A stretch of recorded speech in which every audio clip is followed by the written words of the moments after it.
Welcome to Think Fast, where we're trying to kill birds to make sure this show happens. Also, that is what happened before the start of this episode. We had to delay recording this because there is a bird chirping outside Suchita's window. The only options were shoo the bird away or better, kill it. We decided not to do either, and hence the start of this episode has happened. What else are you doing, Suchita, other than killing birds these See, days? these are the perks of living in Delhi. We have like trees, greenery, I have animals metro around on the construction. roads, but on the trees. Oh my God, perks of living in Delhi. I can hear amazing drilling noises from the outside, soothing, monotonous drilling noises of the metro being made. That's what I Guys, hear. this is to gently remind you, you can be as bougie as Varun is, but Bombay will still be Bombay, and you will Yeah, still I think have it's time I all moved. I kinds want to of move to um, I'm trying to think of an interesting place to go to. I think I yeah, actually don't say want to Goa. go to. I've always wanted to go to Timbuktu. Should I move to Timbuktu? I always like the name Okay, Timbuktu. great. You know who is going to Timbuktu? All the funding Who? for startups, because it's definitely not getting pumped into any companies at all. No, but dude, winter is here, man. If you Yeah. and not that I open Twitter as much as I used to. Has this happened with you as well? It's like my Twitter Uh, consumption has like oh, purposely actually, gone mine's down gone up. because it has. Oh, I am so sick Yeah, of this mine's actually Elon gone up a lot rubbish. more. Yeah. Oh man, So the thing is, Elon doing his thing. yeah, so there's a lot of Elon fanboying happening out there, but I think what's also interesting is that over time, I don't know why my Twitter feed, maybe it's because of the stuff I was consuming, has become a lot better. There obviously are those fanboys that I've been staying away from those tweets. So I go on Twitter quite often, actually. But speaking of Twitter, it's I don't know if you saw the article which I just managed to read right before we hit record. He's got a lot of funding from some very interesting places to be able to make his Yeah. bid come through. Yeah, but Um, again, all individuals like the Binance guy or Binance itself is yeah, participating. But all individuals, no, like Goldman Sachs slash Morgan Stanley, and no I bank is think the sticking Saudi their Wealth neck out. Fund and Sequoia there as well. By the way, Interesting. I didn't Saudi realize the Wealth Fund. Saudi well. I mean, but dude, I don't know if I take money from the Saudi wealth fund because Everybody's taking money from remember the Saudi Wealth Fund. Is the Remember way I see it. the last time what had happened? Oh yeah, this the Saudis were behind the killing of Jamal Khashoggi. Hmm. Who pretty much stood for like free speech and what Elon Musk, Yeah. apparently stands for with Twitter. So, but again, keeping what you invest in and what you believe in aside, I suppose that's what the Saudi wealth fund is Yeah. doing. I might be. Let me recheck that though. The Saudi Wealth Fund part. It was a wealth fund for sure. Let me just reconfirm that as we go through this episode. But what's been happening Yeah. this week? What's been happening this week? Oh my God, dude. I mean, apart from people basically stressing everyone out with like layoff news and, winter is coming in startup news and this, that, and the other, some like, I don't know, like brighter, shinier news is first and foremost the troll of all trolls, a Swiggy guy apparently has been Hmm. making deliveries in Bangalore using Dunzo, which I think is as peak What? Bangalore as it gets. I thought this was genius, by the way. This is the kind of shit I can imagine you doing, Varun, if This is you so were a much Swiggy fun. guy. Yes, if Yeah. I was a So, guy, I would do that. so, so that happened. Spotify apparently has become the first music streaming service on Roblox, which is great because tech Hmm. is getting integrated into gaming and vice versa. Yeah, I think one really good news of the week was. John Doerr has Stanford actually has a new school which has been created after 70 years, and the school is a school of sustainability, predominantly focused on all things climate and climate change, if I'm not mistaken. So the Stanford Doerr School of Sustainability is, one big good news in the week. Obviously, for those of you who follow international news, everyone is understandably, myself included, very, very upset about this possible overturning of Roe v. Wade, which, for those Hmm. of you who are uninitiated, was a landmark sort of, judgment that upheld, abortion rights and just reproductive rights, for women. So there's a lot happening over there. But, closer to India, turmoil at Zilingo continues because apparently one of their other employees, this lady called Noshaba Salahuddin, who headed Hmm. communication, she's been, suspended ended very abruptly. So a mix of good news, bad news, but this week generally has been slowish. Actually, how could we forget LIC, man? LIC Yeah. IPO. I kept getting like messages, and, have you applied? Have I applied? I'm like, no, I have not applied. But that was pretty much what my response to this. But it's great, right? I mean, if you look at the OG insurance company in the country, it's LIC. Like we all grew up. Was there a point in your life when people have not asked you if you have an LIC policy? Yeah, I feel yeah, like yeah. since I was a child, I've been hearing LIC policy. So it's like one of those But things, right? When you can, hasn't their kickoff been quite slow? Like I think I read somewhere that it's only been 3,000 CR versus Nykaa and Zomato, which were at 30,000 CR, while Zomato and Nykaa were at 2 lakh crores, might also show worth where the of demand. market's really wanting to put its money, Yeah. right? Think about it. One is that, and also generally markets are cool right now, man. Delivery So that. has their IPO that's coming up, which and apparently, subscriptions are likely to open closer to the 11th of May, if I'm not mistaken. So, IPO frenzy continues. Mama Earth apparently is eyeing for an IPO in 2023, Mm, but God alone knows what's going to happen because the world yeah. is topsy turvy these days, my friend. Yeah. And even the US markets are really going down. You see, look, some of the major tech stocks are all down as well. Crypto markets are down. So Hmm. it seems to be across the board, seem to be trend. And also, I just cross-checked. It's not a Saudi wealth fund. It's a Saudi prince, who's one of the key shareholders in Twitter. Who initially said he was outraged by what Elon Musk was doing. Now saying I'm a full supporter of what Elon Musk is doing. So full And flip has happened over apparently, there. by proxy, a full support of free speech. But हम सबको पता है Saudi Arabia में exactly होता क्या है. But what are we talking about I'm today, not getting man? into Let's anything get into it. politics. Yes, but what are we talking about this week? This week, actually, we're doing a bunch of stuff around podcasts, right? Obviously, we're talking about you're talking about how Spotify has really been able to tap into the India market really well, and some of the recent results kind of show that as well. There's also this whole trend of influencers doing podcasts, which I think is an interesting one to tap into. So we're going to double.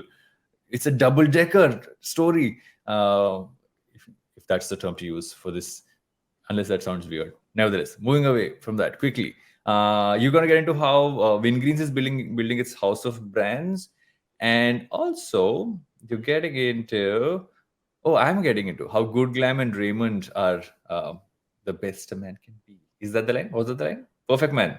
What is the line for Raymond? Brother, they're Best a man can acquiring be. Park Avenue and Kama Sutra, not Raymond. Not like only No, they're not Raymond, acquiring Raymond. Raymond. They're acquiring the consumer care business, which Haha, houses which Park Avenue is and Kama Sutra. It's not just those yes, two. Queen. Acha, oh, Yes. there's more. Interesting, Complete man. interesting. There are more things there. The complete Yes. man. Yes, that's the line. See, how can I forget? I've been in advertising for too long. And finally, we're going to also get into Snapchat and their recent launch of their own drone. But it also shows an interesting trend about where Snap actually might be headed as a company. So tap Hmm. into that. And beyond that, just talk about the fact that I ate 10 vadas today, right before this recording. So I am in a nice perky mood.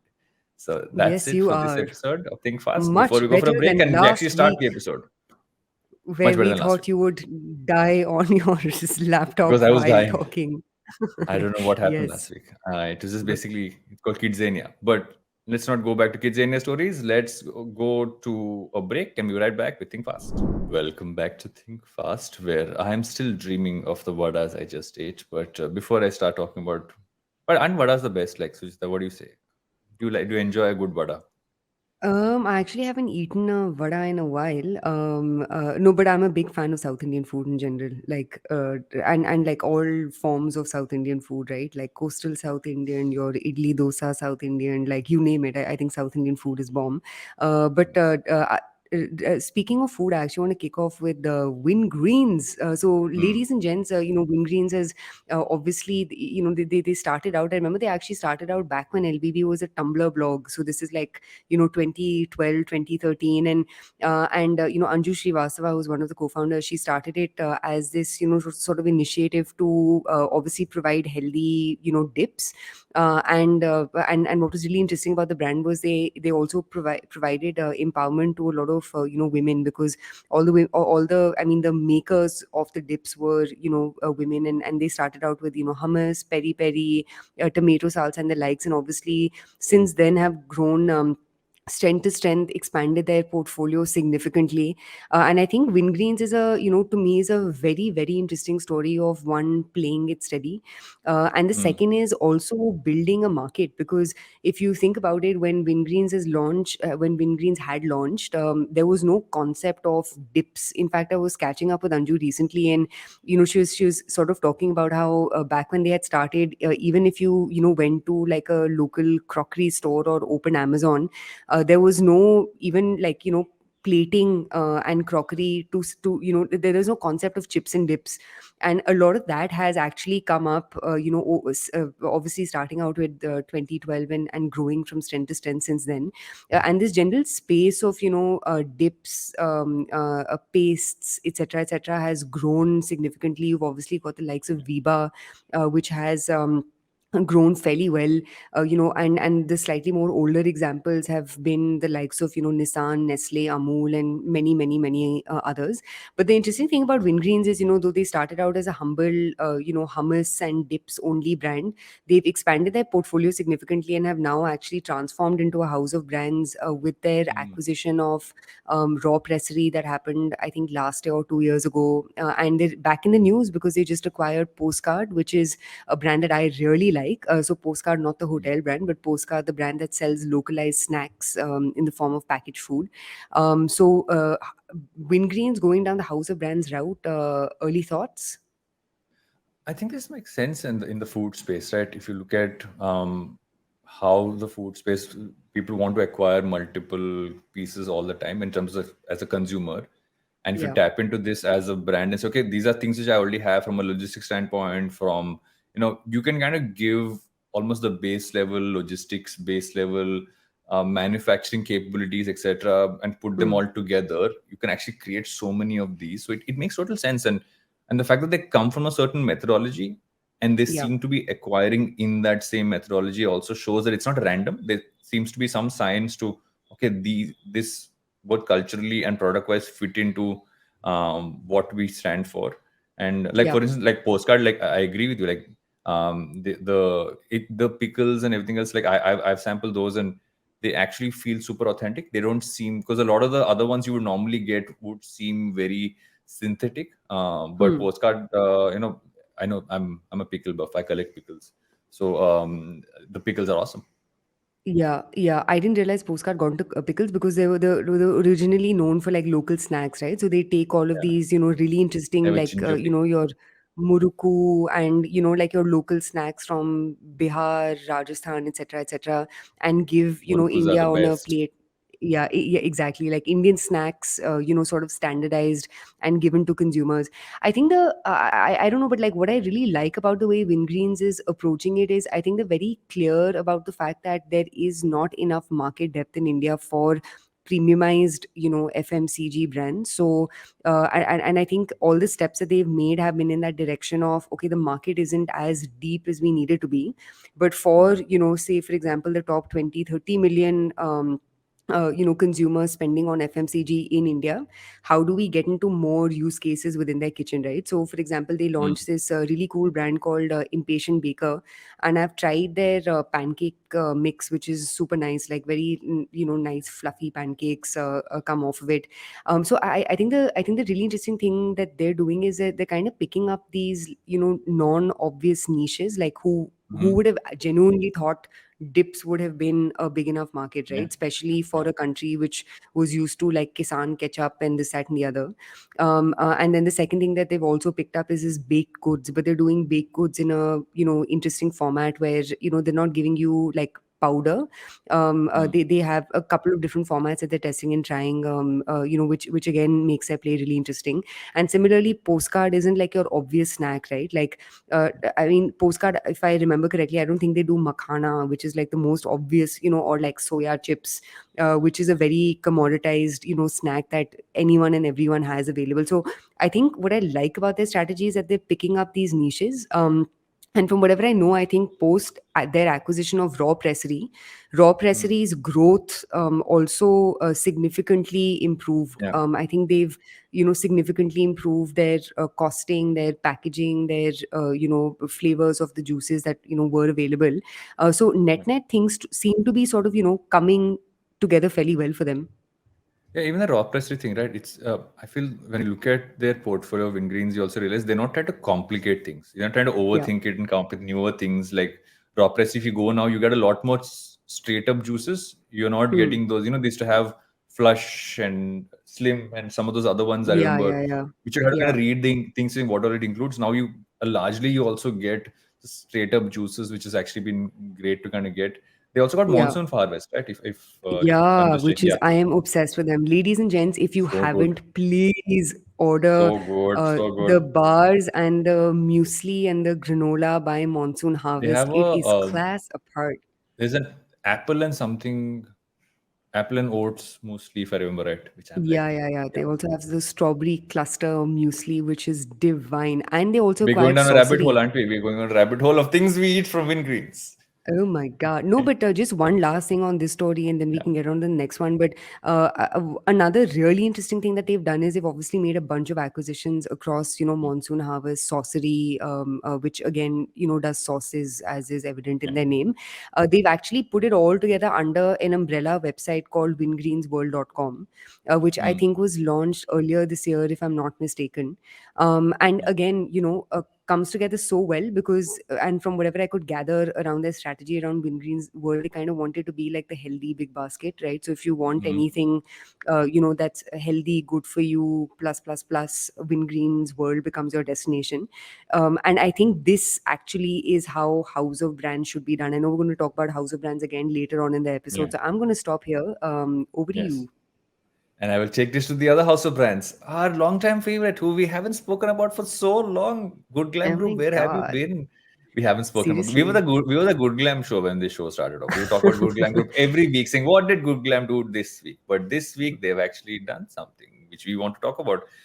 So they're Good Glam's acquiring the consumer care business from the Raymond Group, which is going to be Park Avenue, Kama Sutra, a bunch of others.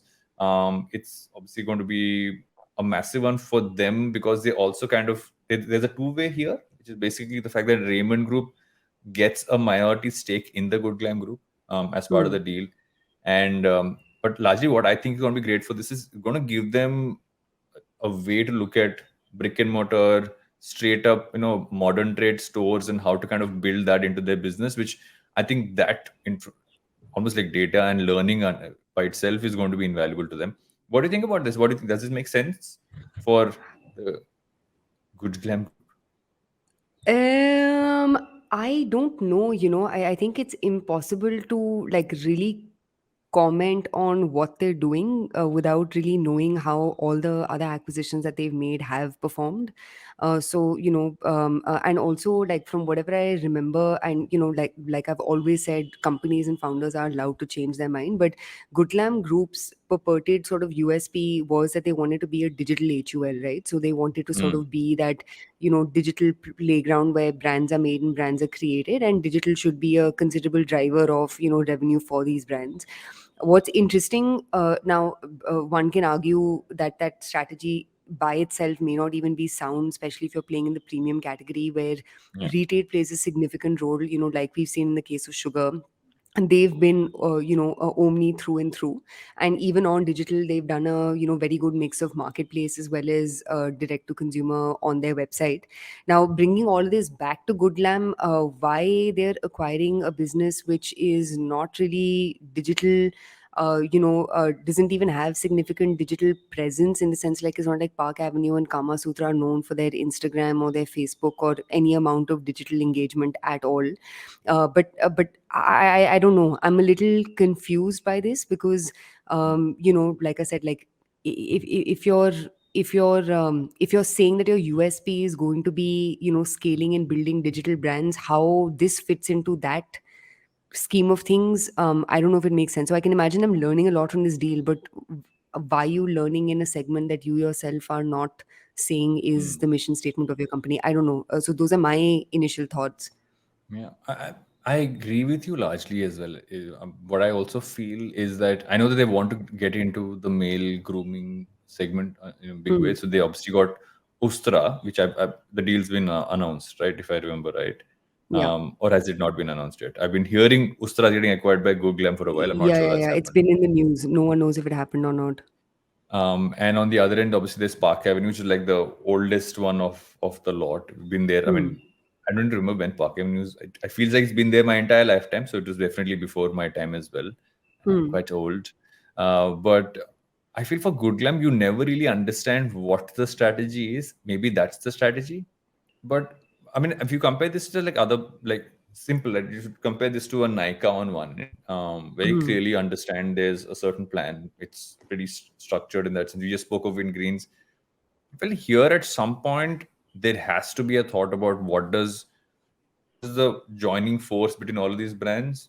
That's still not very clear. There's a lot happening there, and that for me is the biggest problem with how this has been. I mean, how acquisitions have been added on one after the other. But I mean, Dude, you one never is know that, how these and things work. to take a cue from what you just said, like how are all of these brands coming together? So Mm, for example, now every marketplace technically is a house of brands because most marketplaces have their own private labels. So but that's a beauty of it, right? That it comes mm, together. So for example, like you picked up the example of Nika. On Nika, their house of brands, quote unquote, strategy comes together on their website or their app or even their offline stores. With MyGlam, for the life of me, I can't figure out where is all of this going to be housed. And also, mm, if you look at the acquisitions that they've made, they're all in different universes. Like Momsco is a very different universe to Park Avenue, which is a very different universe to, just in terms of like even the type of customer, or or even like the use case. Like Saint Botanica is in one sort of like orbit, which again is a personal care brand that was acquired by the Goodlam Group last year. So mm, I think the thing that perplexes me a little bit is if you look at anyone else and their acquisition strategy, and also acquisition strategies that have worked, there mm. usually is some cohesion with respect to the type of consumer, right? Whether it's a Yeah. seke, male, female, whatever, right? There is some uniformity in how these plays are made. With them, there isn't a uniformity in TG. There isn't and even if you look at their content bets, right? Like whether it's PopXO or Scoop Whoop and all, it's very like diverse, consumer profiles as well on the internet. So I don't know, like I don't know how, I don't know what the lowest common denominator amongst all of their acquisitions is yet. And I think the larger question to ask, and I hope one of these guys, do a story on it, or even the Goodlam Group releases numbers, because it would be great to get a sense of how have their acquisitions played out. And I know we guys are going to talk about it in just about a bit. But there's an article on the cap table, and a part of that article basically, spoke about how the Momsco.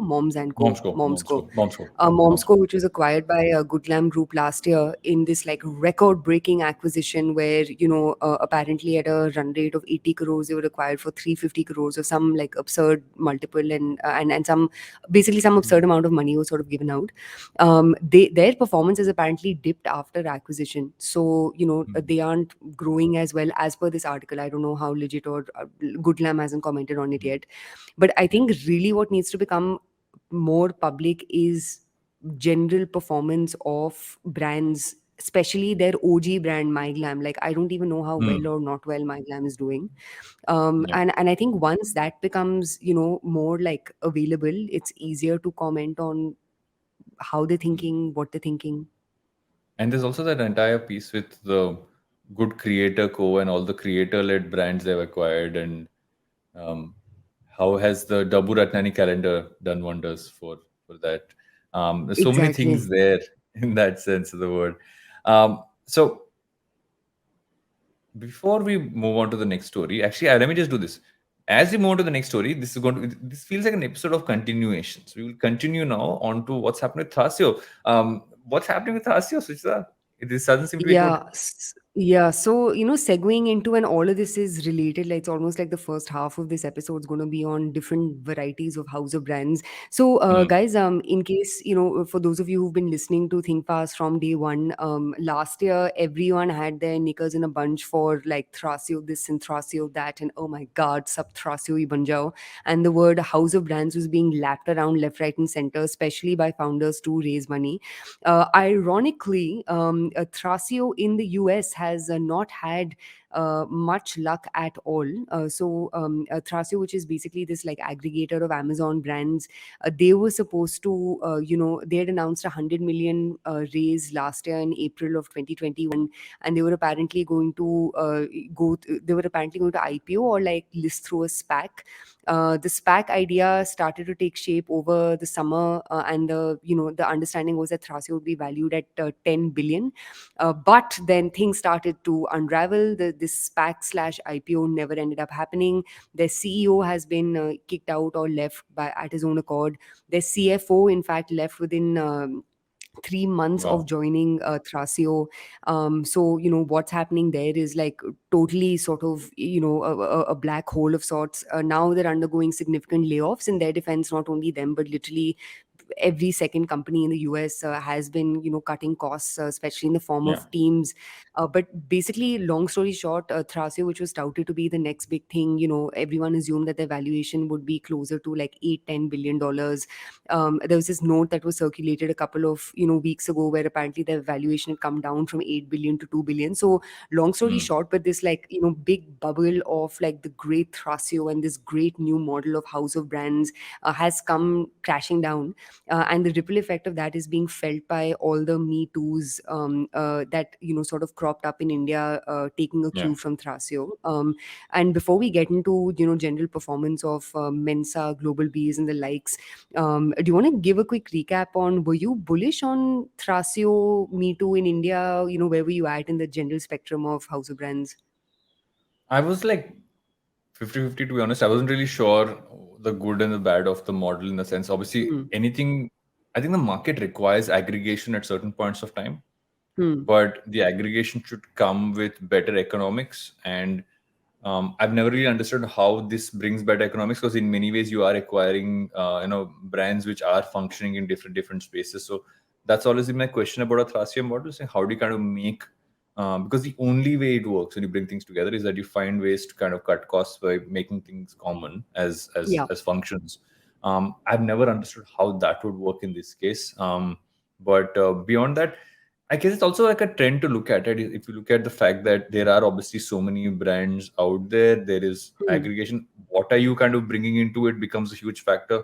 You might Yeah. take a punt on one and two, but five and six might actually do really well, which you didn't kind of bring onto your platform. So um, I still feel it's a little tricky. I mean, in some cases, maybe even building your own brands in some cases might be simpler than, or like even like taking a leaf out of Amazon's book, right? Amazon literally looks at the data of what's selling on Amazon, and Yeah. you see a lot of Amazon-ish, Amazon's their own private labels kind of coming up with those. So that's been my question. My question has always been, how do you kind of aggregate, and how do you kind of um, almost like loss proof yourself from Yeah. for the ones you acquire?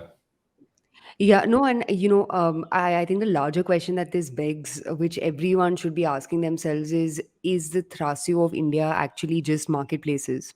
Because Yeah, no one has deep proprietary customer insights, no one has deep proprietary distribution channels, as everything's much through as Amazon. marketplaces.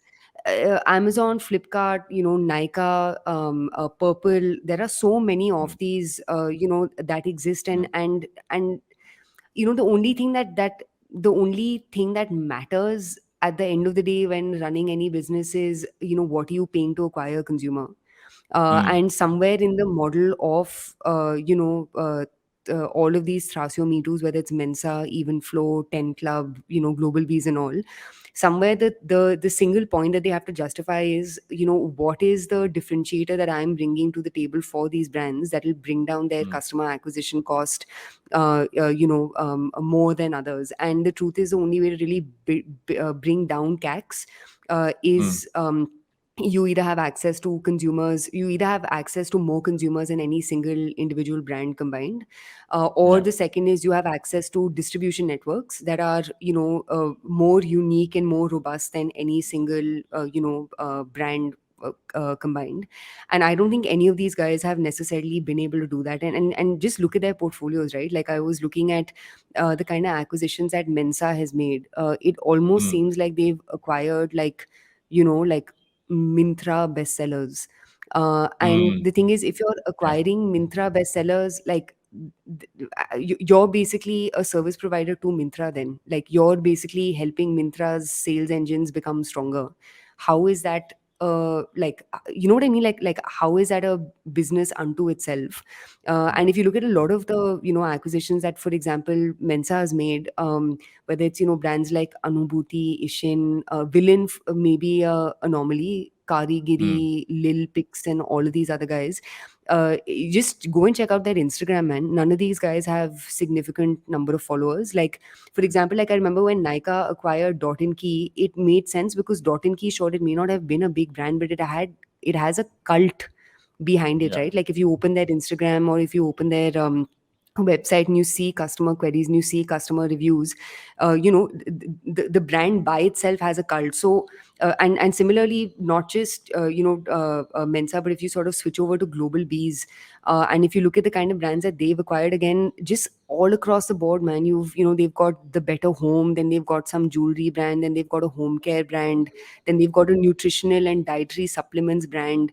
And I don't know if you remember, but like when we had spoken about this, we had discussed Zara as an example, and Mm. Zara's biggest differentiation is that it only solves for apparel, right? Like every Yeah. single infrastructural piece that it has been built out is only for apparel. But if you look at all these other guys, like their bets are all over the place. And if I actually had to comment on any one of these guys who's doing a goodish job, it would be, and again, prima facie, without any access to information data, I actually think Goat, Brand Mm. Labs, like I think they have made some Yeah. of like the more logical-ish bets. Like for example, they acquired Label Life. Now again, Mm. I don't know how well or not well Label Life is doing, and I don't even know what multiples it was bought at. But the Label Life is a brand. No one can take that away from them. They may not have the best clothes or the best shoes or whatever, but it is a well-known brand, right? Similarly with this brand called Abhishti, again, very well-known brand. I'll stop with my monologue over here, but I don't know, like how do you make sense of such like diverse portfolios? I I feel don't at know. some point you need to. So you mentioned Villain. I think that's a great Hmm. example, right? Yeah, Villain's built by the same founders who built Beardo, yeah, built Villain, sold to Mensa. Now they're building Rene Cosmetics. yeah. So you got to look after a few things. I feel beyond just what the brand is selling. Hmm. So you mentioned social media traction. So what kind of a community they have, and then also have a plan. Even if you are acquiring a vast set of them, just like how can you put each of them into certain segments in your business? How can they kind of function together? You don't have a long-term math to that. If you don't Yeah. have that long-term math, it's just going to be a random set of brands you're going to acquiring, and even then it's not like they're acquiring that many businesses. They're doing like what, if I look at the article, right, but 2025 business 25 a year is max. uh which is also not like a massive number. So either you're going super massive, you're going 100 brands you're Yeah, getting in, correct. going Which is super what wide. Thrasio But if, did. Go yeah. wide and then hopefully one of, one, two, three of the bets play out. Yeah. But I think really going smartly by, okay, is the product selling? Are the economics right? Does it have a community that's kind of built out? Hmm. Almost those three things are super important. And then where does it fit into your business mix? As much as you might be a Thrasio model, you still have to figure where it fits in with the other brands you have. If you don't have that, you're going to have trouble like Yeah. this. Yep, yep, yep. Uh, so we're going to get into a bunch of stuff around Spotify and podcasts and Snapchat. But before we do that, I know we have to take a break. So take a break and be right back with Think Fast. Hey, it's been another great week on the IVM Podcast Network. On The Habit Coach, Dr. Madan Kataria tells Ashton how laughter yoga came to be. On Pesa Vesa Anupamas Mukesh Kalra, founder and CEO at ET Money, about their new intelligent investment service, ET Money Genius. On Smarter with Sid, Siddharth explores the relationship between Twitter, free speech, and Elon Musk. On The Habit Coach, Ashton shares tips on how to not abandon a new habit midway. And on Say No to Drama, Chetna guides us through a process to better identify our intuition. Do follow us on social media. We're IVM Podcast on Twitter, Facebook, Instagram, and LinkedIn. And remember, if you're following this show or any of our other shows for that matter, please do tell a friend. Word of mouth is one of our biggest, most helpful things you could do for us. We'd really appreciate that. And also, don't forget to rate us on any of the platforms you're listening on. And you can also check us out on YouTube. Go check out ivmpodcast.com/YouTube. You get a list of all of our YouTube channels there. We're also doing a small listener survey to better understand how you respond to our shows and the advertising on the network. We would really appreciate it if you could spare a few minutes to fill it out. It's at ivmpodcast.com/survey. This really helps us build better shows for you. And finally, we'd like to thank our sponsors for this week, SBI Life Insurance, India Water Portal, and Jupiter, a digital banking app. Welcome back to Think Fast, where we have our first double-decker story after a long time. Double-decker because we both pick stories which are connected to each other really nicely. But I'm going to let Isn't that Suchita like start off. some weird sort of like sexual innuendo? Is double-decker a sexual innuendo? No, that's Jalasmi, can you sandwich. search? No, I That is swear, sandwich. no, bro. I am telling you, this like double deckers, like some Anything like can be a weird, sexual innuendo. shady shit. Yes, Varun, and usually all of these come out of your mouth only, perv. Uh, we have an old uncle perv. Please, You are I actually only watch becoming like the Sanskar old channel. pervy Okay, I don't do uncle. anything. Of course, on I'm OG OnlyFans, subscriber for Sanskari. Sanskar channel. Of course, you But are. nevertheless, while poor Jalasmi has to search if the double decker is a sexual innuendo, you want to talk about what's happening with Spotify in India, and then I'm going to tap into how the influencer podcast space is really kind of grown as well. So I love, why don't guys. you kick Can it we off? just take a moment to appreciate how, like, systematic Varun is being today, guys? Everything is so like Vadas, nicely it's broken all the out. vadas. The vadas have helped. Please eat vadas before every episode and send some my way too. But I know this is going to be like your section, the same way House of Brands is, like my like little pokey thingamajig, that I'm entho about.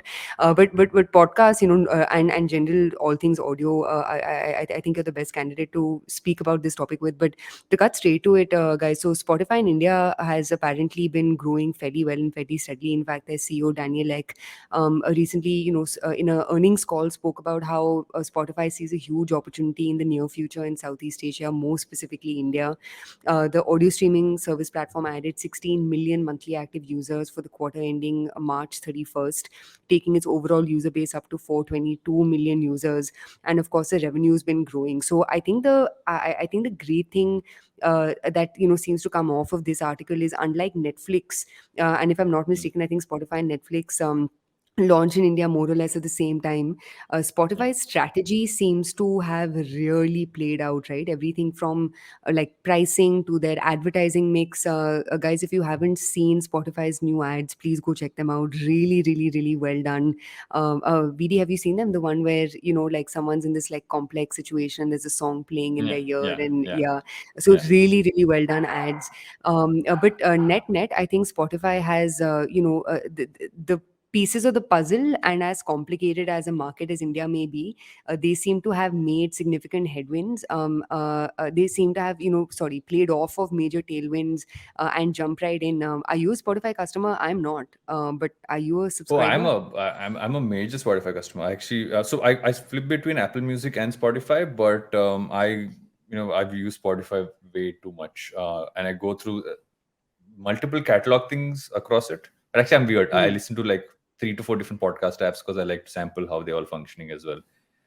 So that's my problem. that is weird. But what Spotify's been doing well is that if you look at the time when they came in, and obviously there were players who were already doing stuff, right? You had Geo, someone who was doing something. Yeah. You had Apple Podcast, which is around, but even till now, they still don't have an India focus at all. I think they're finally getting someone in. If my whatever the grapevine I've heard from is they're finally hiring someone to look at podcasts in India. But again, Apple's moved super slow in this space across the world, not just in India.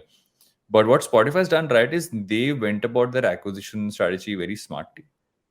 They've done a few things right, if you ask me. One is that they've tapped into popular names really well. So we look at some of the podcasts that have done really well. They've tapped into popular names and figured what they can do with them. They've really also looked at creators who are doing shows well for them, like Mantra created Bhaskar Bose for them, did really well as a fiction series. Now I think Mantra doing 3 to 4. He's even doing the new Batman adaptation. They're doing Batman Unburied is a global series for them. There's an Hindi version of that, which is Batman Ek Chakravyuh, Oh which my Mantra God. is directing for them. And again, the voices they get again are well-known voices. So they've done that, but they've not stuck to one language. They've gone Hmm. Tamil. They have Malayalam. They have across the board.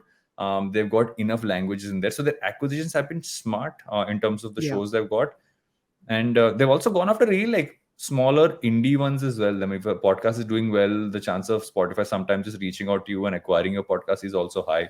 But also, if you look at it, they haven't. I think initially, like all platforms did. I know JioSavan initially had a lot of shows, they done a lot of Yeah. acquisitions, went full Bollywood there. Here it's been smart. Nothing seems to have been extreme high budget or over budget. They've been smart with just the numbers that they've invested into shows. Like, And give me over a time, sense, just how much would they pay? Like, how much would they, you know what I mean? Like Joe uh, Rogan, they paid $100 million. What's like the most that you can that's imagine? internationally. I Ha, don't think ha, I yeah. don't think the India numbers are even close to that in any way. Hmm. In general, if you are selling your podcast to a platform like Spotify, I don't think you would make anything more. And this is just me. Like I have no like actual numbers. You Yeah. can make anything between 50 grand to 5 lakhs an episode. Just depends on the cast. I mean, I'm guessing that Hmm. voice actors pieces couldn't require it to go higher towards like a 4 5 lakhs. But again, I'm just being very broad in that sense in terms of the span of it. But it's just the number of episodes you kind of get. It's also about the reach they kind of give their own original podcasts. But more than anything else, it's a lot more seamless to what the consumer really is looking for. Yeah. Like I've ended up kind of consuming a bunch of their podcasts, which are their own originals, because it just popped up on my feed. I'm like, "Oh, this seems interesting. Let me try it out." And you later realize it's a Spotify original. And so I guess that's really worked for them. That whole like moving towards the Netflix-ish model over time of having their originals and scaling that up in the Indian context has really worked. But what if, from just an outside perspective, how do you see this? So I'm not a Spotify user because, in case you guys What do you forgot, use? I use a YouTube Music.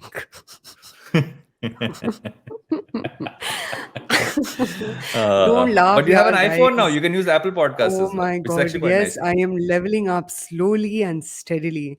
No, but Hmm. I mean, that said, my husband has a Spotify account, and yeah, Spotify's playlists are always the best. And like you correctly said, I think the experience that comes across even to me when I open, their app is just how multilingual they are, and you can't escape from that, in a country like India.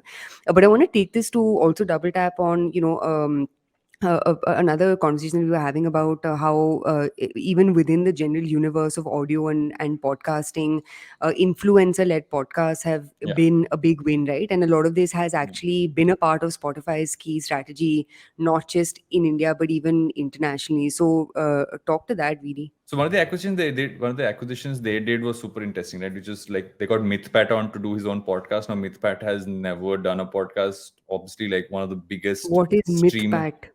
So Mithpat, Mithilesh Patankar, if I remember the last name right, one of India's What is biggest it? ABCD? streaming content creators. Acha. He does really fun videos, and like I wasn't a consumer of his content till he came on Advertising is Dead, and Hmm. he basically takes gaming footage, but he does voiceovers. Like he does like all kinds, everything from like a Amitabh voice to a Shahrukh voice. Like, if Shahrukh was in the middle of Fortnite, what would that be like, and stuff like that. So it's super fun. It's random.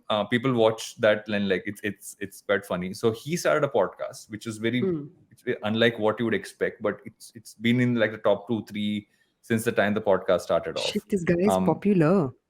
yeah, Mythpat is crazy. 1100,000 followers on Twitter. I was once in a I was doing an online interview. I was in one of those panel discussions, and the panel right Hmm. after that was supposed to be Mythpat. My entire panel, the comments from the crowd were, "Where is Mythpat? Where is Mythpat? Where is Mythpat?" And at some point, we're like, "Guys, aa rahe, main jaun kya abhi?" This is what happened eventually. But they also like got in, for instance, they got if I remember, I think the Khurana sisters, again creators who Yeah. started off What's Up Sister as a podcast. They also did a syndication deal with the Ranveer show, where unlike a Joe Rogan deal here, they syndicated it, where he gets to kind of still have the content on YouTube, but the audio comes first on Spotify. I think 48 hours before it goes live across all of the platforms. So or actually no, before the video goes live on YouTube. So in Hmm. that sense, they've done smart deals with influencers. And what you do with this more than anything else, you get reach for shows. Right? I think with Yeah. podcasts especially, just for you to have, are you guys getting a pressure cooker sound now? You are, no? Yes. Kavita, yes. darwaza band karo, please. Guys, can you please use this as a promotion for our next episode? Kavita, darwaza mat karo, please. What do I do? I Oh just my told her. I god, told her before the recording. Anyway, um, this is going to be the most bizarre story ever if you leave it as it this is. is amazing. Uh, so they did a lot of these shows with creators. You get reach through their own online following in that sense. And where it really helps is because discovery is the biggest problem for podcasters across the board. If you have Yeah. a creator who already has a following, then more than anything else, it really helps you, tap into that as a platform. I think that's going to be the trend across the board. The difference Yeah. between this and what some of the other platforms have done is they went after Bollywood. Hmm. Whereas here, Spotify largely went after creators. I think that really paid off for them. But that seems to be the thumb rule over here, right? So, for example, like Yeah. Quibi, which is that now dead 10-minute video streaming Mm, service that had launched early on in the pandemic. Their biggest issue was they just went after Hollywood and very very popular Instagram creators. But if you look at any platform, like even if you look at something like TikTok, TikTok mm, has its own creators, and the creators are yeah. proprietary to TikTok itself, right? And I think that's what's been interesting. I mean, they also have done like wacko things like paid Michelle and Barack Mm. Obama shit ton of money for their podcasts, They're not none renewing of the deal, which by the way. makes sense because like as lovely as the podcast where I really like the one that Obama did with Bruce Springsteen, but like so Mm, niche, and mm, then they also paid Prince Harry and Meghan Markle an absurd amount of money for their sort of yeah. podcast.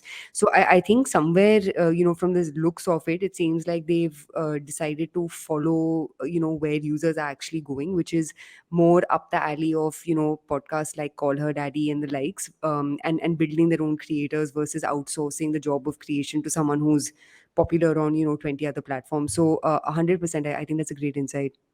I think what the other insight might actually be is that at some point, if you are a digital platform, you might get Hmm. more value into tapping into influencers with even half the reach of a celebrity Yeah.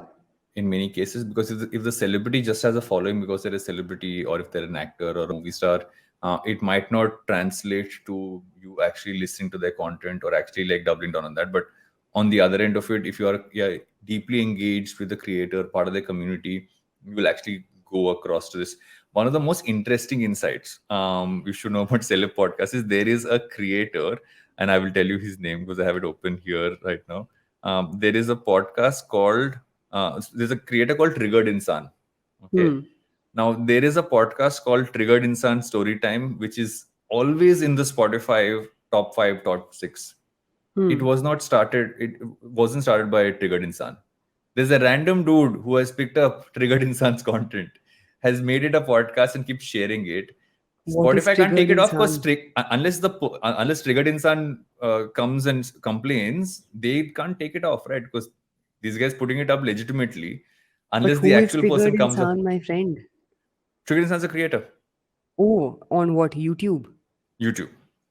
Holy shit, I just did a quick Google search. Triggered Insan Nishchay's monthly income is more than 25 lakh rupees. Exactly. What am I doing with my life, Welcome to guys? the What creative am I world. doing? Yeah. Oh my Um, God. and my last point, which actually clubs across both of these, they've also been very blatant about what the shows are about. Hmm. So, for instance, you have a show which is a horror show. It's called The Horror Show. So, Hmm. what you search for is horror, you get it. They have Lisa Mangaldas doing a show about sex. It's called the Sex Podcast. Like it's very straight Hmm. up. This is what you're getting from this Varun's podcast. So favorite podcast. Listens yes, to it at I least think twice Lisa a day. Mangaldas is super interesting. The way she's kind of like taking content around sex and really Of putting it course out she is, there. And Varun. Of course she is. You're a pervy uncle. I'm not. This is not Let's pervy not content. This is forget. very relevant. People need to know this content. Okay, cool. Now that I've Okay. troubled you enough, let's get to the last Yes. story, which is Last story of the day, Snapchat. which is about Snapchat. Are you on Snapchat? Since you're not on Spotify, I don't know if you're on Snapchat. Yeah, I am like the worst. I am only on Pinterest. So, no, I'm not on Snapchat. In fact, I can't even navigate fucking Snapchat. But I think Evan Spiegel is a legend, and what he's done with his company and that he chose to not sell to Facebook is literally one of the best decisions I have seen play out Yeah. IRL. Yeah. So big Yeah. fan, not a user. You must be using it, Pervy Uncle, to So stalk I actually use 13-year Snapchat for olds. the lenses. I find their AR lenses to be the best. just from like a user standpoint, while Instagram's lenses have gotten a lot better in recent times, I'd say that Snap's still far ahead on that front. Yeah. It's super interesting to go onto Snap because I use it like a camera app. I use it for the lenses. It's actually great. You To get the take most selfies. out of for selfies as well as normal photographs. The Snap camera actually has the best like calibration. I take a lot of selfies. I admire myself all the Oh my time. God. I take snaps of I myself. can't do this. Oh my God. Oh Jesus. I'm Major like, let's midlife take a crisis selfie happening here. pose, Okay, pose, so basically pose, Snapchat is great photo for shoot. selfies and And lenses, right? The AR lenses, etc., which are used. But from a Gen Z and like Gen Alpha standpoint, it's an app which they're super deep into because they use it yeah. for for chat, for kind of conversing. So that's been their core piece. And everybody Hmm. always assumed Snap's focus was to become bigger than Meta or Yeah. Facebook. But what's been interesting to see, their push into hardware, while the spectacles they made, great product, still not enough data to say if that actually has a market need or is it really Adoption selling also. Yeah. and stuff like that. But what's been interesting to kind of see on this front is the fact that they've gone now they've launched a drone, which is the Plix Hmm. drone.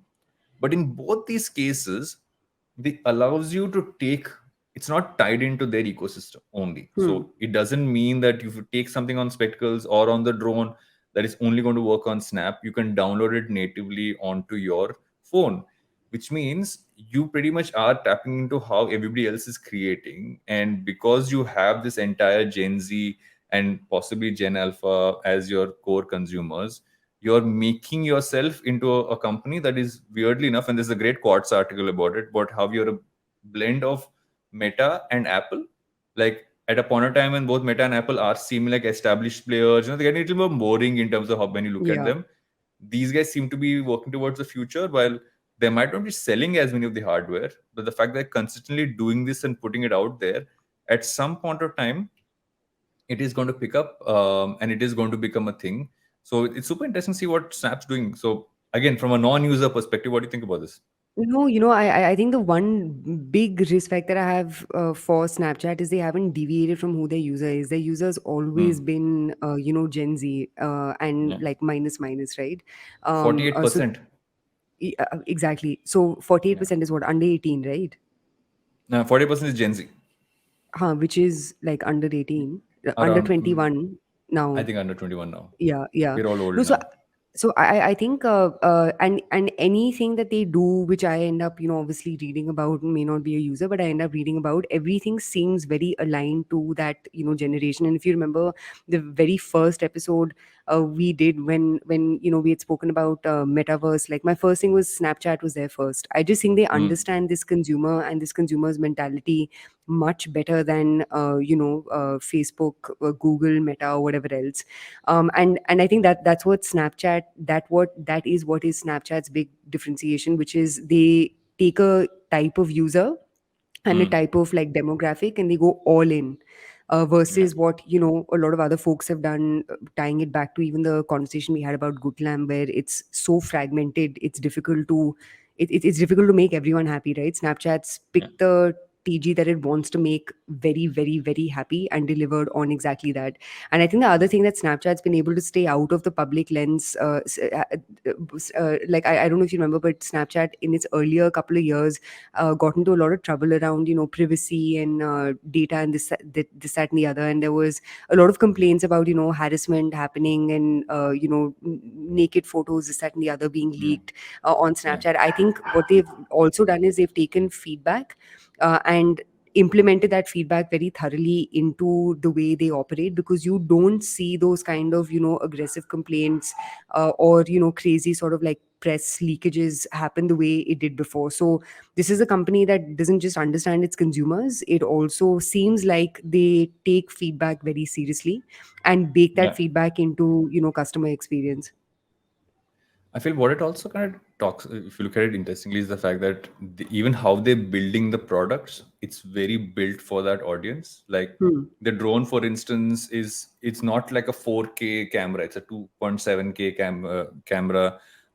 Relatively easier to use. It's not as expensive as someone who's like slightly more professional, slightly at an age where you want to buy something more expensive is there. So Yeah. it's for that audience. So I think even how they're building these, in many ways, I feel they're trying to understand the consumer and slowly get them to look at them, Hmm. not just as a software company, but now they're a software and a hardware company. So we never know. This might be the Apple of the future. We just haven't seen that one big breakout product coming out on the hardware front. But the day that happens, I think we'll look at it in very different light. Hmm.